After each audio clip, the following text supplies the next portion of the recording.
Ideals like peace, freedom, and justice, they get packed up, but we can all go home. Well, I'm not going home. I'm gonna get on my boat, and I'm going upriver, and I'm going to kick that son of a bitch bison's ass so hard that the next bison wannabe is gonna feel it. Now, who wants to go home? And who wants to go with me?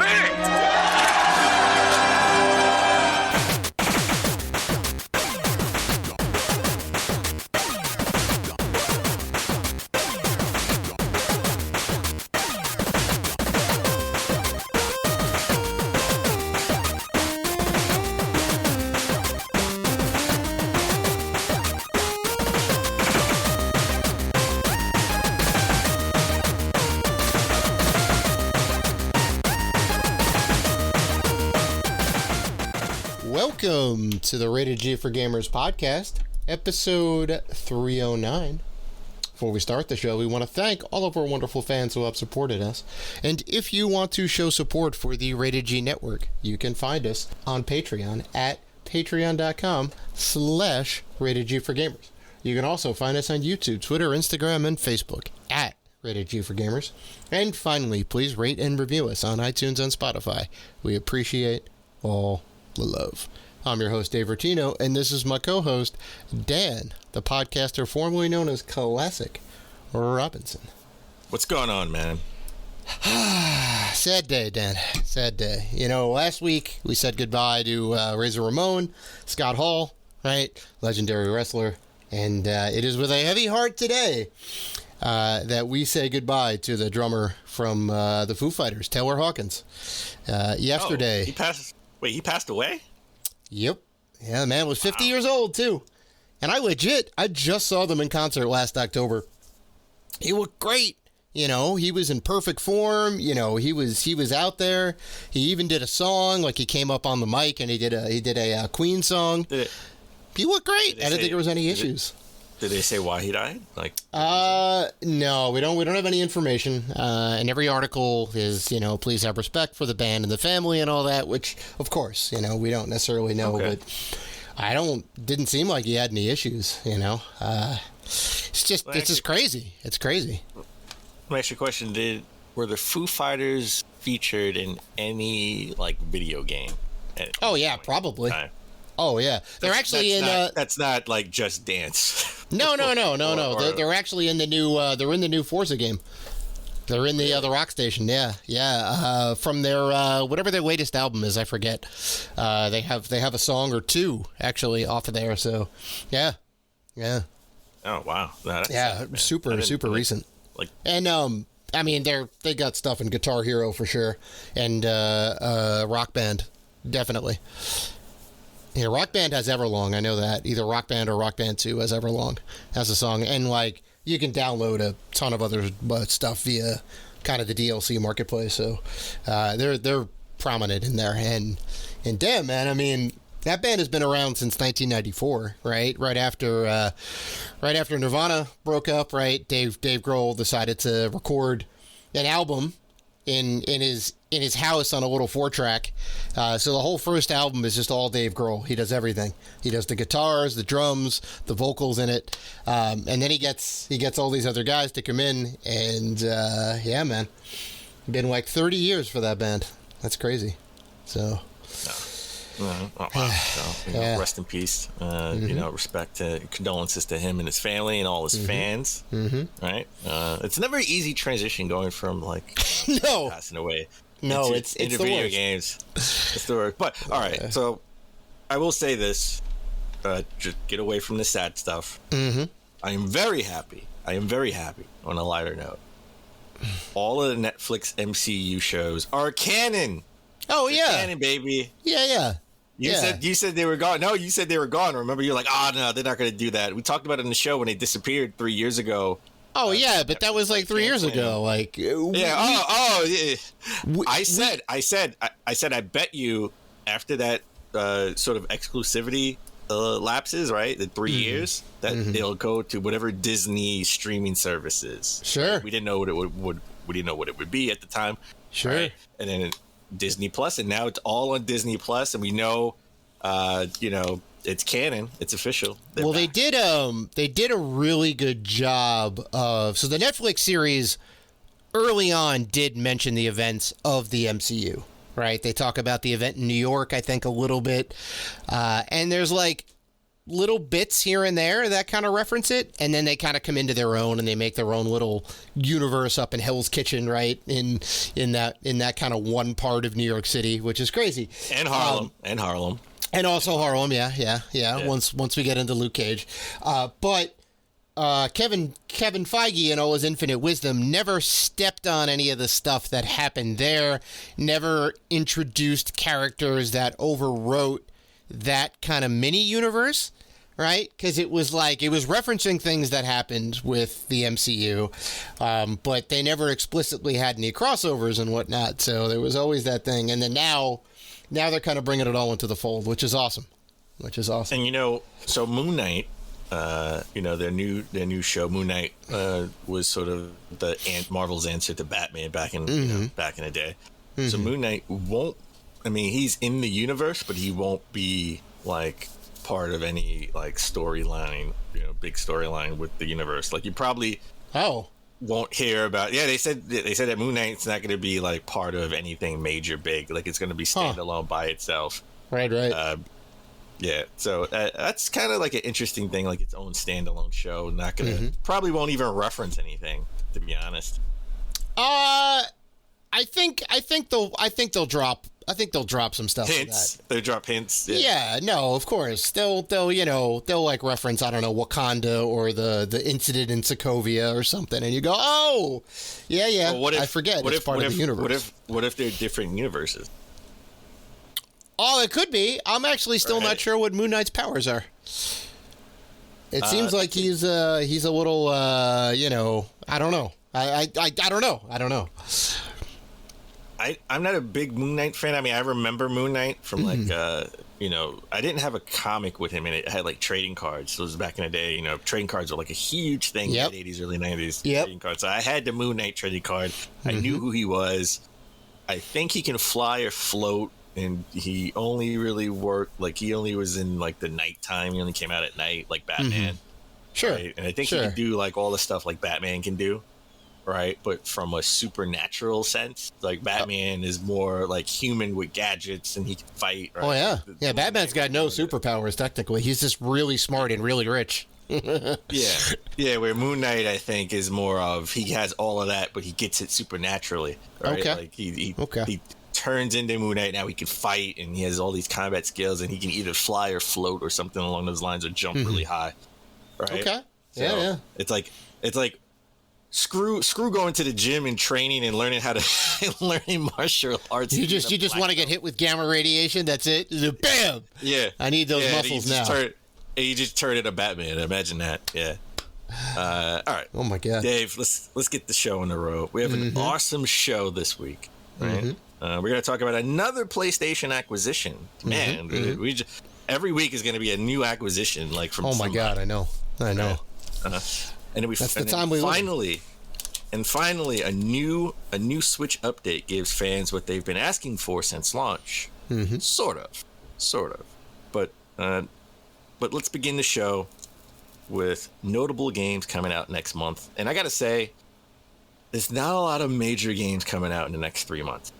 Christmas 2 is sort of a dud in 2022. We're coming to the tail end of it, right? It's getting to the quote unquote December 31st, the end of the year. I mean, we got the new Horizon game. That was big and not really a crazy amount. Yeah. Well, we got Elden Ring, Horizon. Elden Ring, yeah, those are the two big ones. Kirby and Ghostwire Tokyo, and Gran Turismo 7, I guess, if you want to throw that in the mix. 7. People have been kind of clamoring for that for a while. Yeah. Which, to be honest, that's kind of solid. That's kind of solid right there. But Christmas 2 is really spring, like the end of winter beginning of spring, so they're talking March, April, May. Right, like we just talked about January and February. Yeah, like March, April, May is sort of what we deem Christmas too, and it's not a lot of major things coming out this March, April, and March, beginning of March was good, but April and May not so much. Right. The tail end of it, yeah. So we got Lego Star Wars: The Skywalker Saga. Finally, it was delayed for like a year and a half. So that's coming out on all platforms except for Stadia. So this is 1 through 9. Is that what you play? Okay, it's 1 through 9. All the whole Skywalker Saga. Okay. I actually want to pick this up on the Switch. I'm probably gonna pick this up. This is coming out April 5th. Oh, this is 100% a Switch game, right? You could just pick it up, play it on the go, or you put it down for a minute, 2 minutes, or whatever. Collect some Lego pieces, you know. So I think you would be hyped for this. Chrono Cross: The Radical Dreamers Edition. Yeah, man. For PS4, Xbox One, Switch, PC, April 7th. Yeah, man. This is the thing. You know, we were talking about it for a bit. Nintendo dropped the announcement. Very, very excited. Although I think it was on the Nintendo. Direct. Yeah, it sucks that there's no roadmap for a physical edition.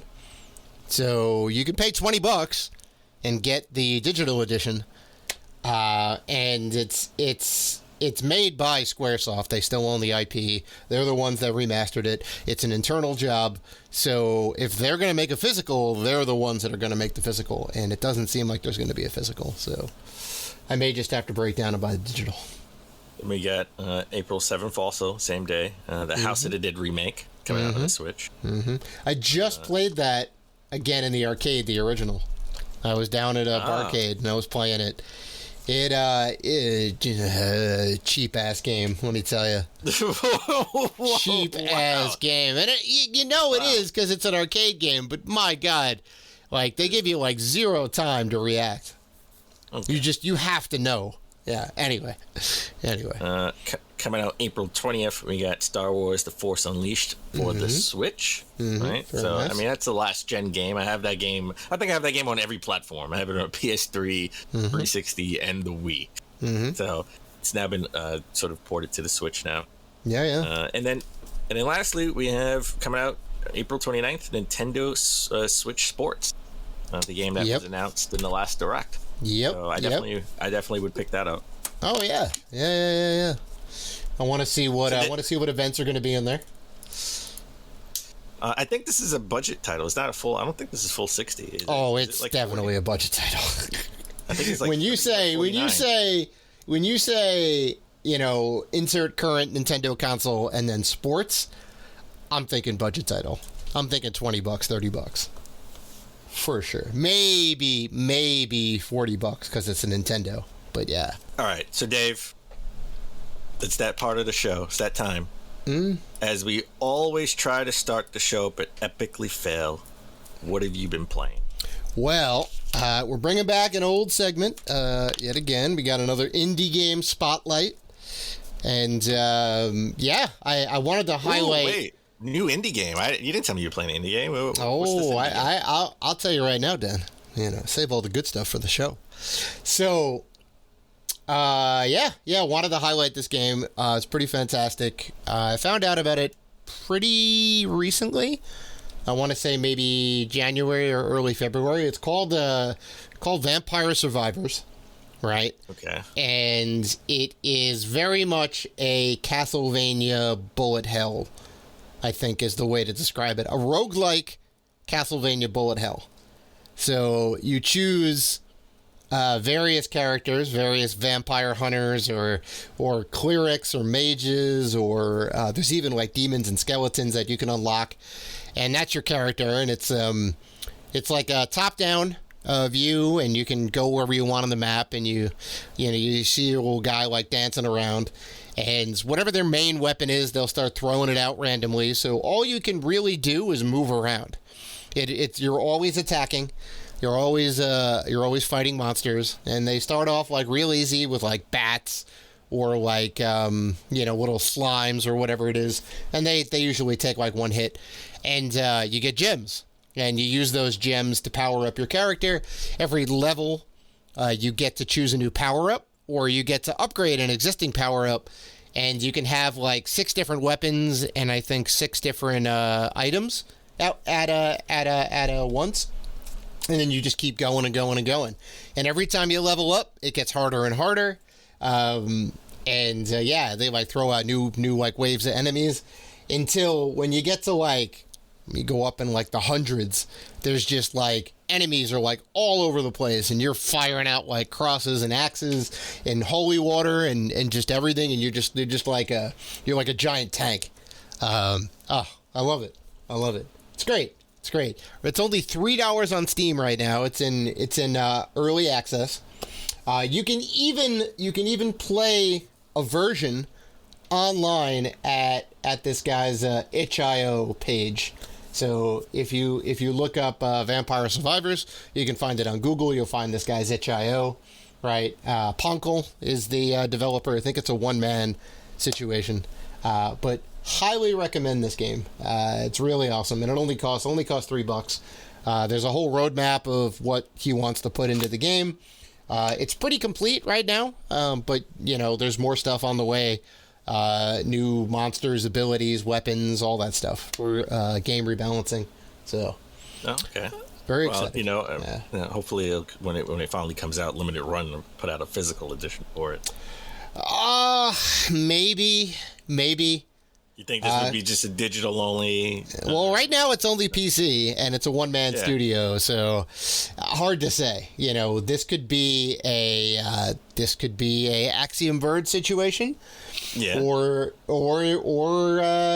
this could be a Chrono Cross digital only situation where it never comes out physical. So hopefully, I hope not. I want it to be. It would be nice to come out. I'm looking at it now. Like, this looks like a pretty cool game. Yeah, it's great. It's real kind of pick up and go. Still don't have a PC. Gaming PC, so I would definitely, if I could play it on, you said if I go to his HIO, I'll definitely go there and try. You can just play it in the browser, yeah. And it's obviously not the latest version, but you get to play the first level as one of the 4 characters, and you like unlock stuff too. I was seeing some achievements pop and all that, and yeah, it's wild. All right. So beyond that, I have been playing Elden Ring, and I am in, Dan. I'm in. Oh, like torture. You like torture yourself. I'm surprised you're still playing Elden Ring, because you gave up on Bloodborne pretty quickly. I did. Well, I meant to go back to it. I did mean to go back to it, and I may even do that now, because it's an amazing game and it looks beautiful even now. Yeah, man. I've learned some of the techniques. I looked up some stuff. I realized I missed the whole starting tutorial area, which was, I told you about that tutorial area. Yeah.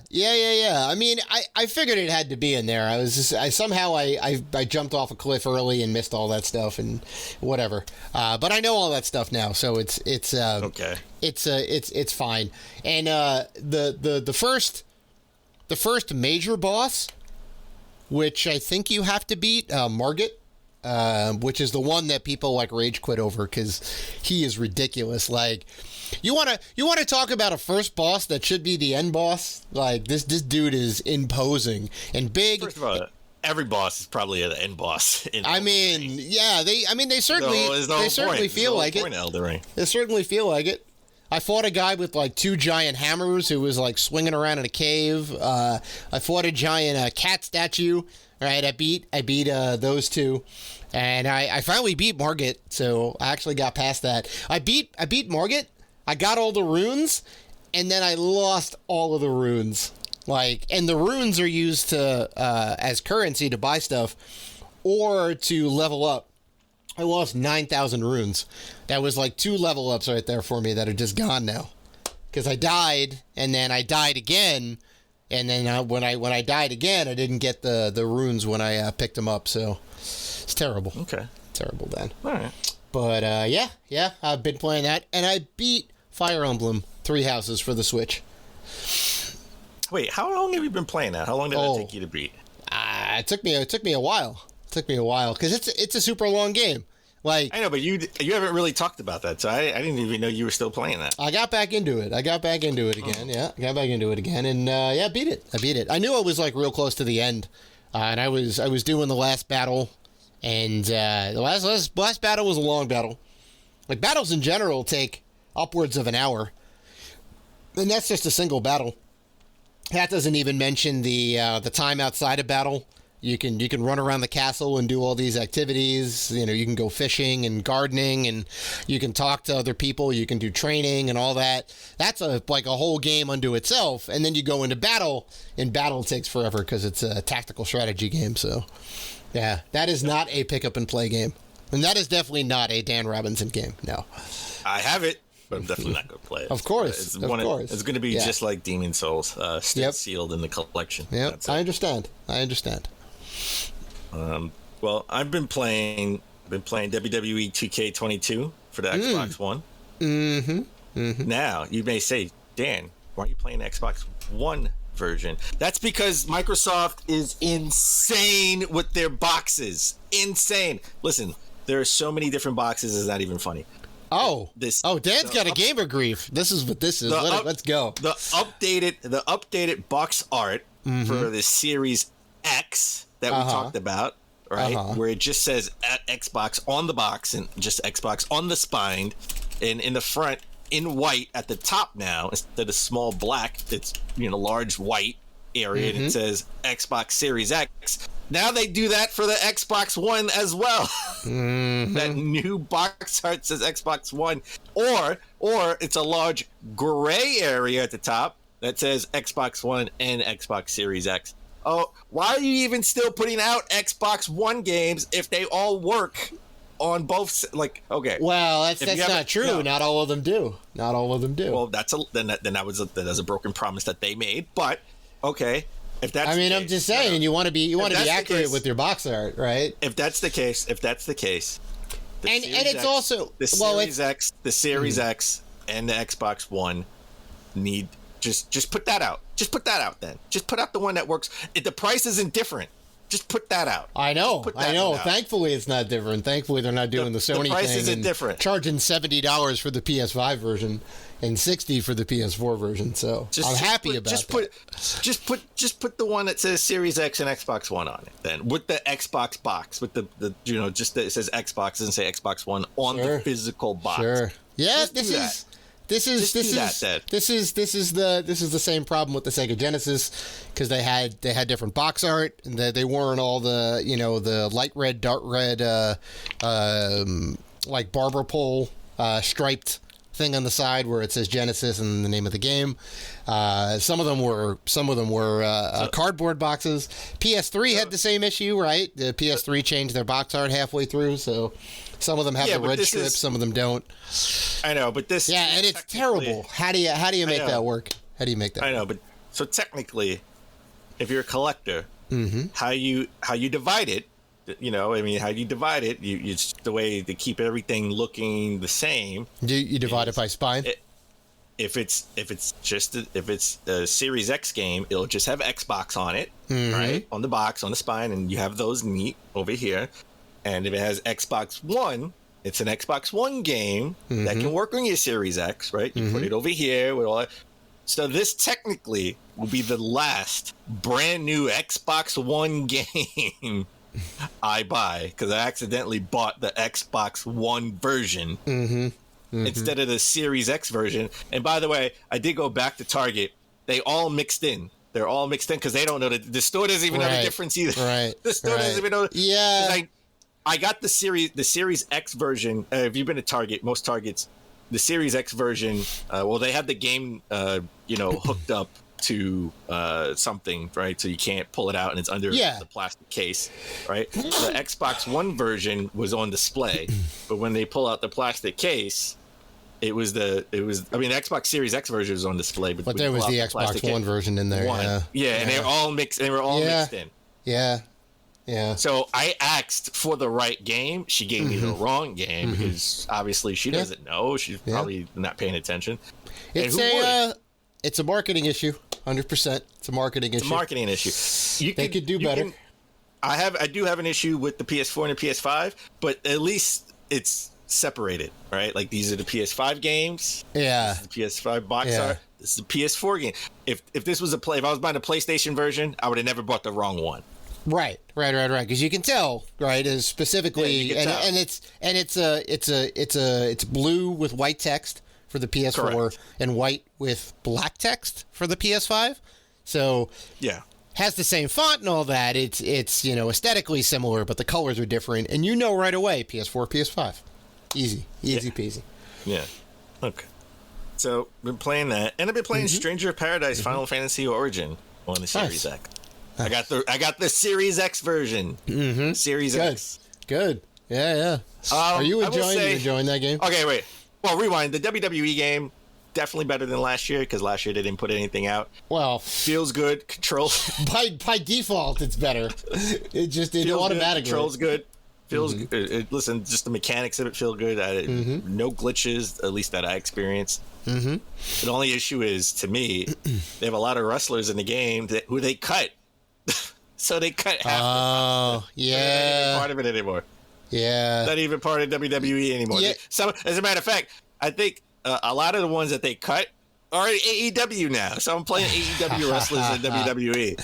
Yeah, it's not like you can just put out a Madden update and update the roster because you don't really see the facial features of everybody who's playing the game, right? And really, it's any update is usually like a roster trade, right? So they're going from the Giants to the Jets, or the Niners to the Bills, or the whatever it is. So in this case, you've already modeled the character. They have a whole move set. You can't just put out an update and then take them out of the game because now you have less wrestlers. So WWE still owns the license. They still have the character rights to be able to put them in the game, and 2K is able to do that. So wow, that's crazy. That's crazy. You know what? They still getting paid, right? Because they're using their license in the game, so they're still getting paid. All right, so Final Fantasy, Stranger of Paradise Origins. It is sort of Dark Soulsy, has that Dark Souls feel, right? It's definitely not like a Devil May. I mean, like maybe a cross between a Devil May Cry and Dark Souls, because you got that big weapon. You really got to be strategic in how you strike. They do have an easy mode that isn't as easy, right? Like it's still when I faced the boss, I still came just that close from dying. So I really had to strategically attack. Sure, you can't just mash. The game is just. I mean, I don't know anything about the story. A lot of cutscenes. You being a Final Fantasy fan and this being sort of like a prequel to the first one would probably be more entrenched in the story because you know what's going on. Sure. I'm sort of lost in the cutscenes of who's who and what's going on. I guarantee they'll explain it all. I don't know about all the other characters, but Jack Garland is the star of the show, and at the end of the game, I'm sure they're going to have some cutscene where they tie the events into the Warriors of Light because they're you build your party in the first game, and you take the 4 heroes and they go and defeat. The first thing you do is you beat Garland in Final Fantasy 1. That's the first boss you go to, and you save the princess, and you're like, oh, game over, right? It's like, no, that's the beginning of your adventure. But take away the story for let's put the story aside for a second. The game is just empty. It's just empty. You're in a castle. Like the first part, you're in a castle. You have all these different rooms and corridors. You go in, there's nothing there. Right? It's a chest. No enemies. You go into the next room, you got 2 bat enemies. It's just somewhat empty, and it doesn't look as great. It looks good, but it doesn't look. I'm playing a Series X game or a next gen game. I'm expecting it to look immaculate. You want next gen visuals, Yeah, and it doesn't. I mean, I'm not saying it's a PS3 game by any means, PS3 visuals, but it doesn't look next gen, and it's just bland. The world is just bland. It's just nothing. Yeah. So, that's a shame. That's a shame. I would give it a 7, maybe a 6.5.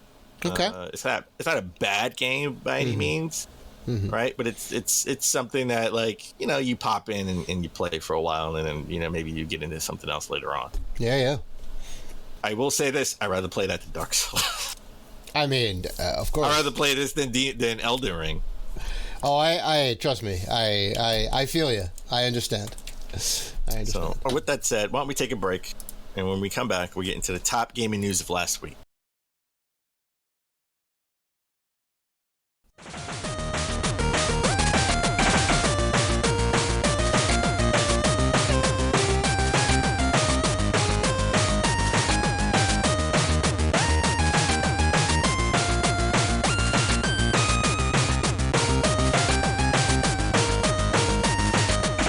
And we're back. All right, let's get into our top gaming news of last week and get into our lead story. More acquisitions. More. They just keep, I mean, the consolidation of the industry is, it's coming, baby. It's just going to be too many. It's coming. It's been. It is. It's just going to be like 2 or 3 major companies. That's right. That's right. Video games would be 3 companies, and that's it. Like, I like the MCU and everything's connected, and you don't really have a big issue with like rights and characters and all that, but then it also becomes a monolith, right? You can't make your own movie without going through Kevin Feige, and it's like, now it's got to be in the universe, got to be the thing. So it's pros and cons. All right. So PlayStation has acquired, Sony has acquired another studio, and it's Jade Raymond's Haven studio. Yeah. They've taken a different approach than Microsoft. Microsoft is buying the, sort of the bigger name studios with bigger name IP, and we know why, right? Because they're trying to fill up, their subscription service with notable IPs that people want to pay, right? Still should buy Atari so they could put all the Atari games on there with the Activision Atari games for the old school gamers. I'm just saying, I'm still dying on that hill, baby. Still dying on that hill. It's not difficult. You can snatch it up for super cheap. But I don't know. The value proposition there is. We talked about it last week or 2 weeks ago. Atari, the company Atari, is making acquisitions themselves. I know. For far less money, by the way. Yeah. I didn't see how much they paid, but Jade Raymond Studios Haven is a new studio, no known IP, so I can't imagine they paid too much for them. However, they are working on a multiplayer game. Now, Sony said they are not abandoning their strategy of single player games dominating their portfolio, but they definitely want to have some market share in the multiplayer space, which is why they bought Bungie, right? Yeah, and so you have Destiny, right, which is like already an established thing. Destiny 2 is a thing.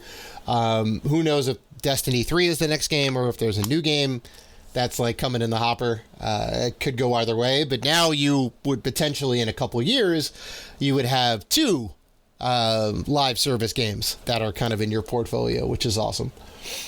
Well, they did say they wanted to put out like 10 live service games in the next 5 years or something along those lines. Yeah. Which I would have to think a Studio Santa Monica or whoever makes I forget who makes Horizon, but one of those studios is going to have to either have a live service component in their game or specifically switch to a live service game, right? Make like their version of The Division or whatever it is. Well, I don't know what games they're counting. Like if you count Destiny, right? If you count whatever other game that Bungie's in the works. I would say Destiny's probably counted in that 10 mix for sure. Yeah, for sure. So, but for Sony to just buy Haven Studios with no proven track record of IP, even though Jade Raymond been in the industry for a long time. Oh yeah. I mean, just left Google and Stadia. Yeah. I mean, she worked on the early Assassin's Creed titles, She which worked at were Ubisoft. Some of the best. Yeah. So she's got some pedigree. Whatever that they're working on, Sony must have really, really were impressed or really liked, right? And to be honest, it was a Sony exclusive game to begin with. So it's not like, Xbox or Nintendo users are missing out on something. This game was never slated to come out for anything else. They were working. Well, wait. The one that she was working on at Google? No, right now in Haven. When they started Haven Studios, they announced that they were working on a PlayStation exclusive multiplayer game.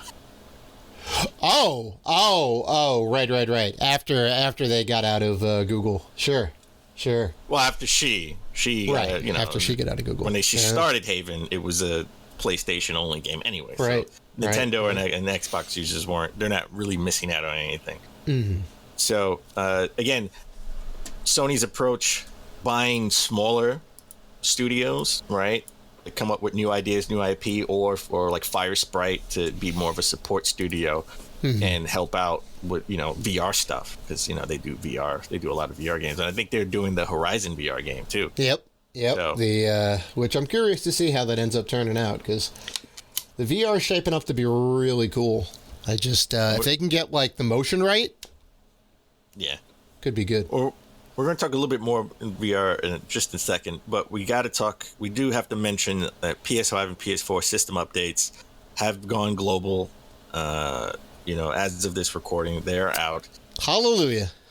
And the major thing to take from this is the VRR port on the PS5. This is big. So. VRR, variable refresh rate. For people that don't know, it is a new technology. So if you have a brand new TV that has HDMI 2.1, you can get things like 120 hertz, which is super smooth frame rate if the game supports it, and this variable refresh rate, which is supposed to smooth out the gaming experience to give you what feels like a consistent frame rate.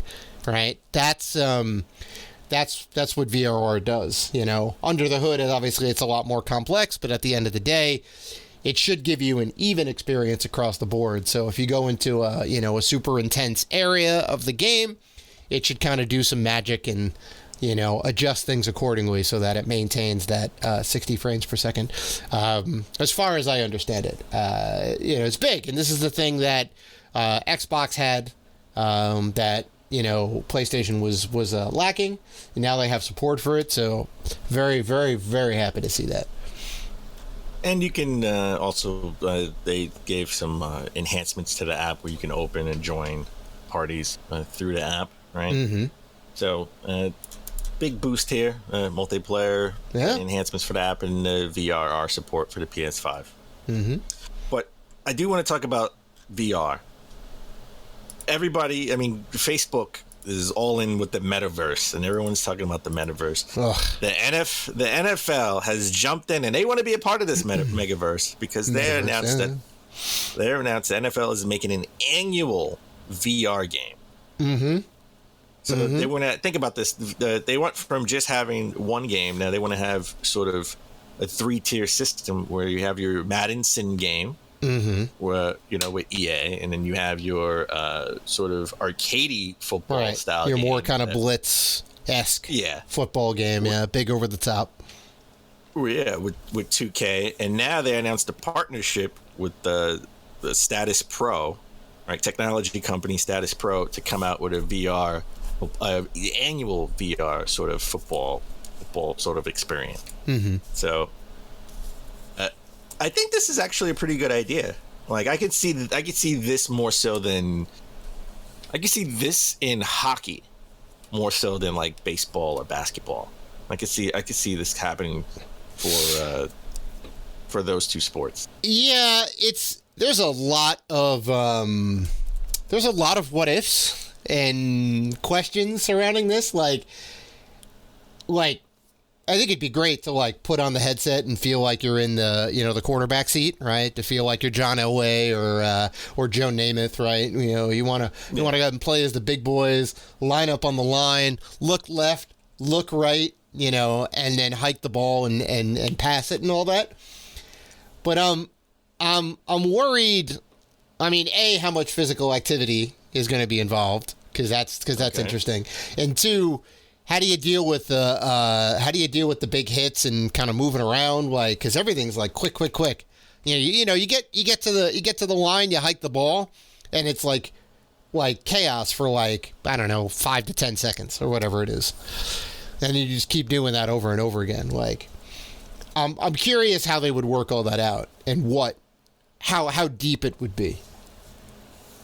I would it would if it's going to be an annual game, right? Yeah.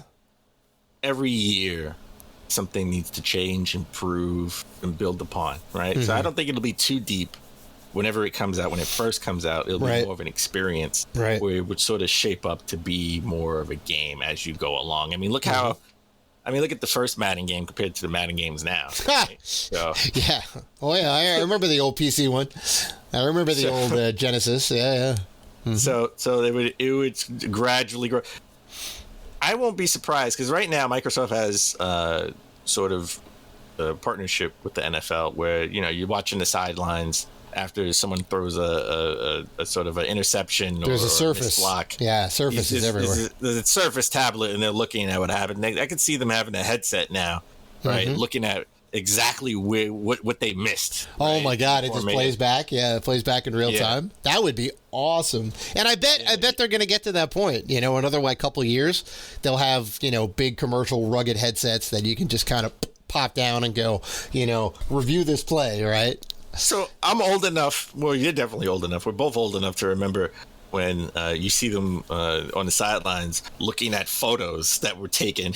Oh, right. This is what you missed. They're just looking at. They're just going through. When Tom Brady first started, he was looking at pictures of what he missed. What he missed in the defensive schemes, right? Right. Like, you missed this. Look at this picture. Look at this picture, right? And now you're looking at a tablet. You're looking at actual video and real, playback. And probably some still pictures too. Yeah. Right? But you're looking at a tablet.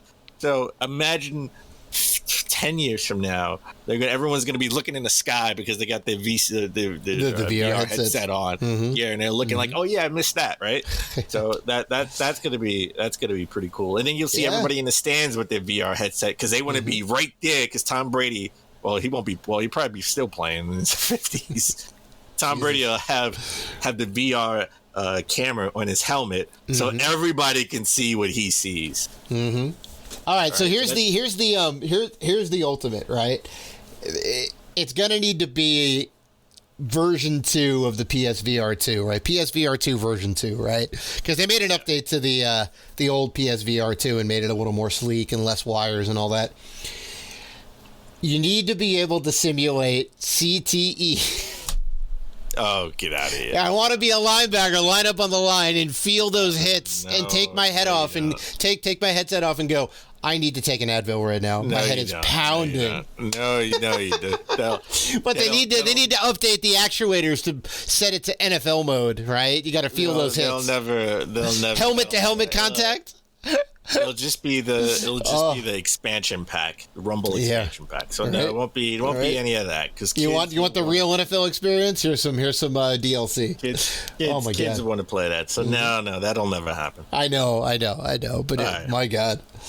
All right, let's shift focus to talk about the Switch. Right, we got a new update, 14.0.0. It's now live and it's giving everybody what they wanted since the launch of the Switch. Yep. Sort of. You can now create folders, which they call groups. When you can put everything into one group /folder, but it's not in the main menu. So all the latest games that you played will still be in the menu. You have to go into a sub menu into the system settings, and then you can have everything in the menu. But you can search your games. So if you have a lot of games, if you played a lot of games, you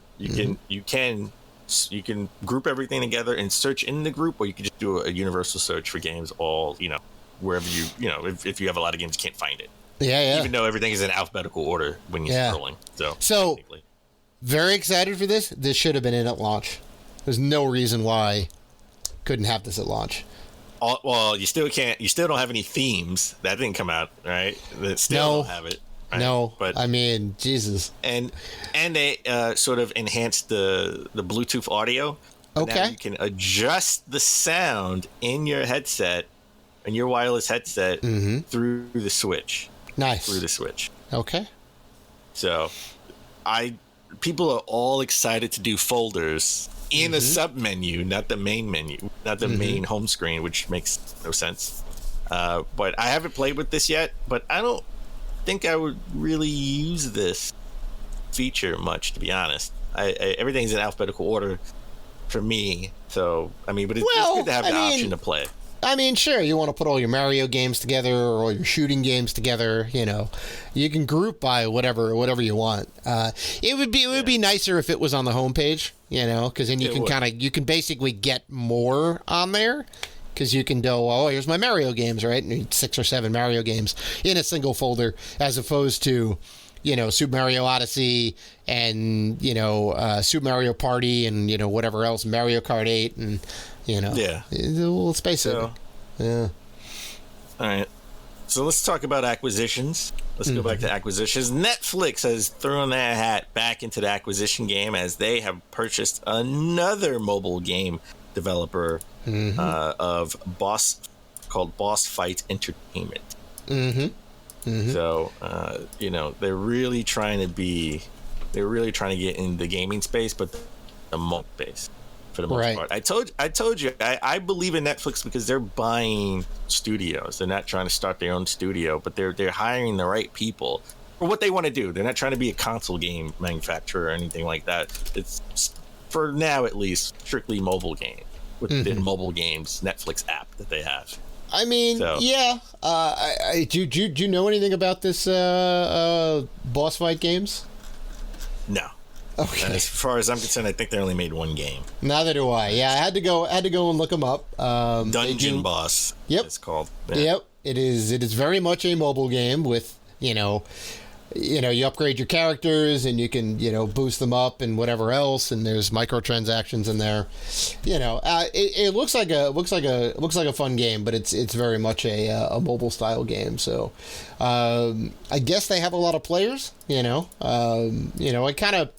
It makes sense. If you want to build a mobile game space, right, and have a bunch of fun games to play. The thing of it is, though,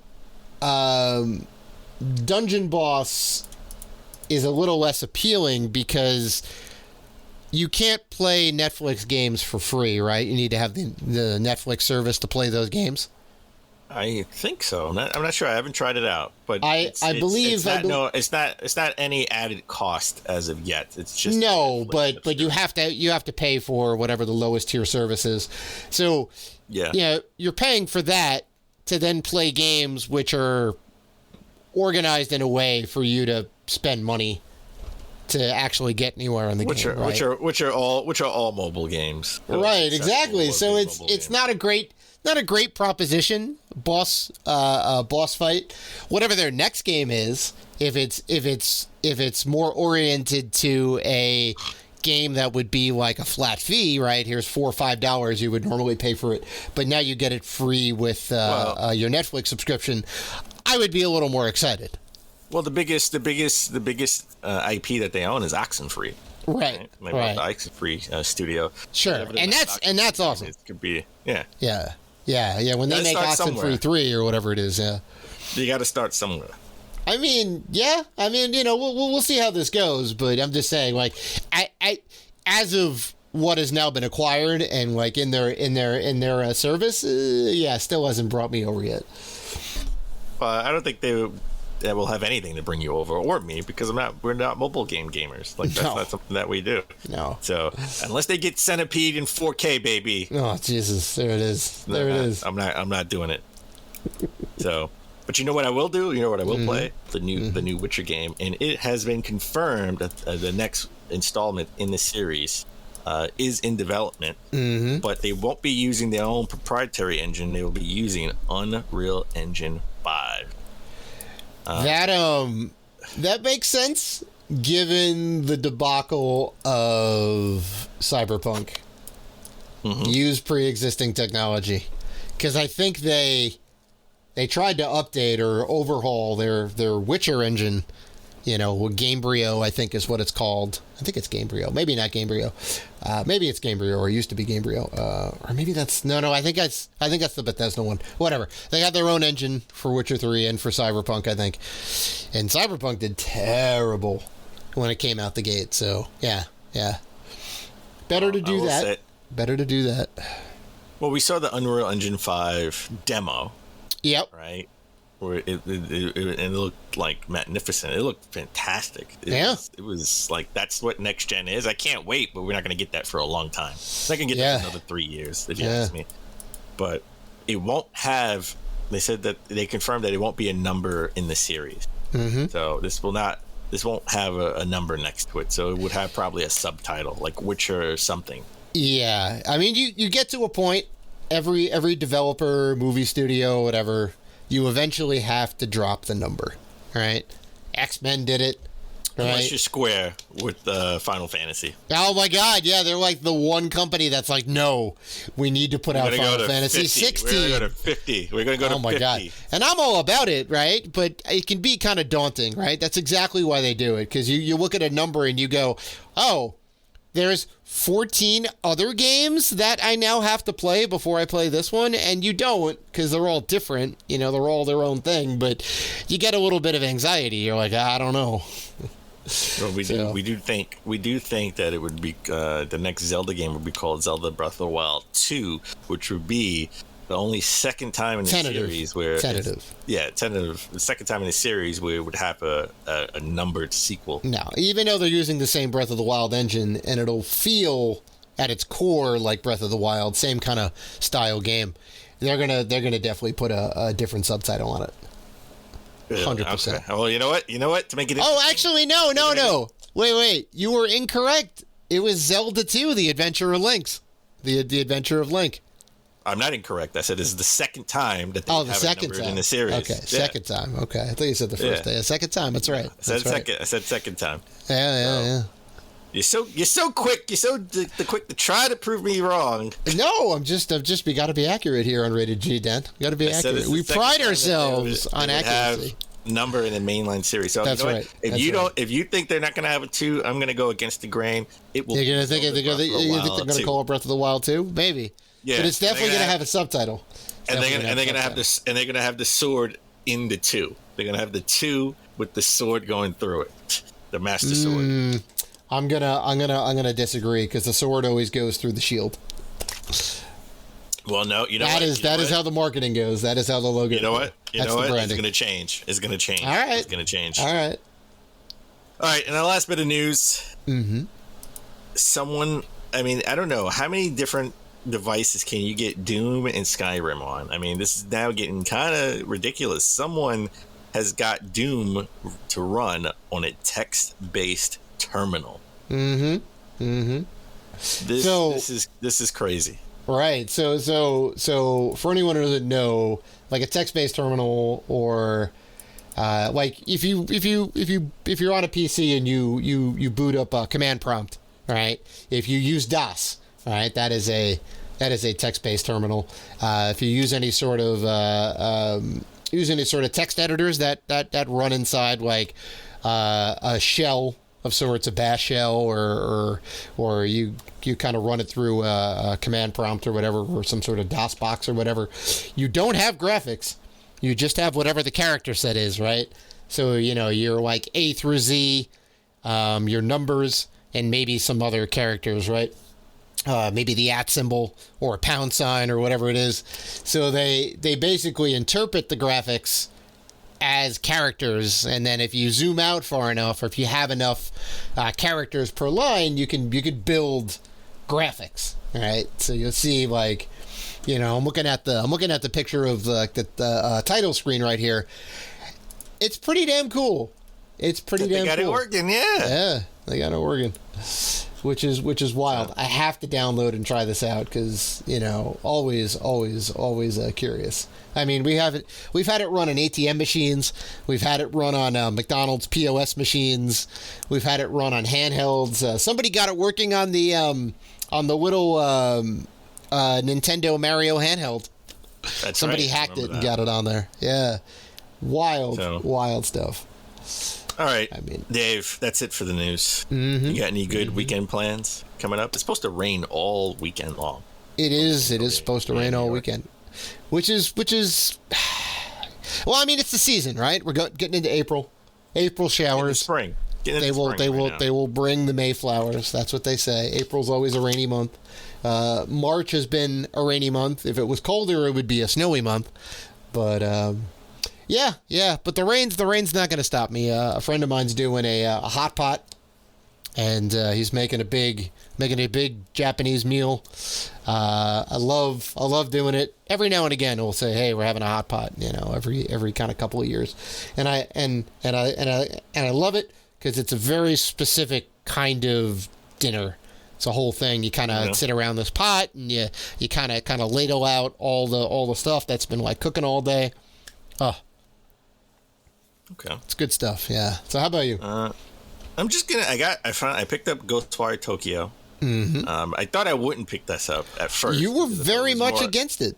Because I thought it was a spooky game, but it's not really a spooky game. It has spooky elements, but it's not. It's sort of a semi-spooky setting, right? Okay. I mean, this is the people that made the Evil Within, so I didn't want to get. That's right. This was. That's right. This was that style of game, but it's an action game with spooky assets, essentially. Right. So I'll give it a shot. But I really want to jump into Kirby. I picked that up.